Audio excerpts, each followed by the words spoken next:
He sent coded ciphers to newspapers taunting police, claiming the codes contained his identity. One cipher took 51 years to solve. When it was finally cracked in 2020, what they found inside was not a name, it was a message, and it suggested he might still be alive. We'll look at why the lead detective said on record that he knew who the Zodiac was, but could never prove it. And we'll examine the one piece of physical evidence that could solve this case, sitting in a police evidence locker for 55 years. December 20th, 1968. A couple parked at Lake Herman Road were shot and killed. David Faraday was 17. Betty Lou Jensen was 16. Their first date. No witnesses. No motive. No suspect. 7 months later, July 4th, 1969. Another couple was shot near the same area. One survived. He would later identify a suspect from a photo lineup. Then the letters began, sent simultaneously to 3 Bay Area newspapers, each containing 1/3 of an encrypted cipher. The writer claimed to be the killer and demanded the ciphers be published on the front page. He signed them, the Zodiac. Over 3 years, Zodiac sent 18 confirmed letters. He included crime scene details only the killer could know, pieces of victims' clothing.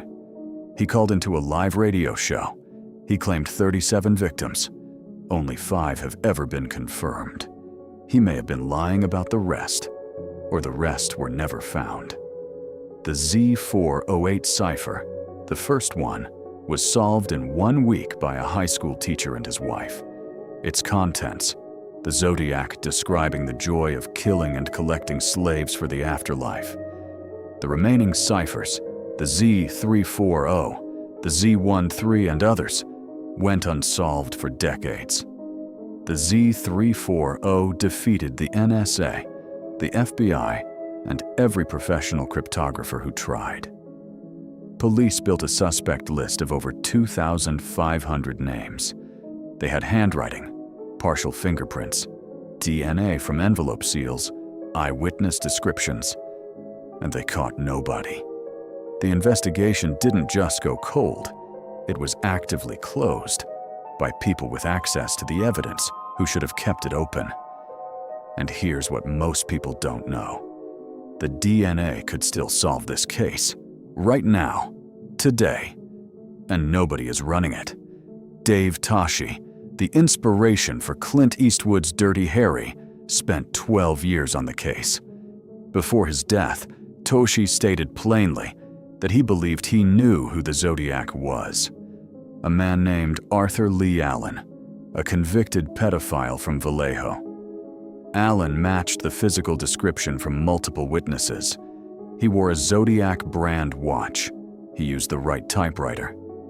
DNA testing in 2002 excluded Allen, but the DNA profile itself, from the saliva on the Zodiac's own envelopes, has never been run through genealogical databases. The same genealogical DNA technique that caught the Golden State Killer in 2018, identifying a 72-year-old retired cop through his family's ancestry tests, could be applied to the Zodiac's DNA. San Francisco Police Department has classified the Zodiac case as inactive. Not closed, inactive. They are not pursuing the genealogical DNA route.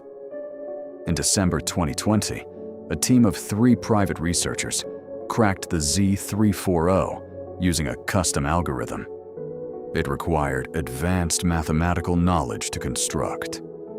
In 1969, that level of knowledge was extremely rare outside military and government intelligence. The construction of the Z340 required skills consistent with someone working in signals, intelligence, or cryptography, possibly government or military. There is a theory that has never been publicly discredited, that the Zodiac killings were never meant to be solved, that the ciphers were professional grade, that the physical evidence was managed, that the investigation was allowed to go cold because solving it would have been embarrassing to someone with the power to prevent it. The most frightening part is not the murders. It is the competence. He sent 18 letters, each a risk, and left almost nothing usable. Nobody is that careful by accident, and the DNA is still there, right now, in a San Francisco evidence locker, and nobody is running it. Decades of work, millions of dollars, thousands of suspects. And he was never caught. He wrote the story. He controlled the investigation. He decided when it ended. And it ended on his terms. The DNA exists. The technology exists.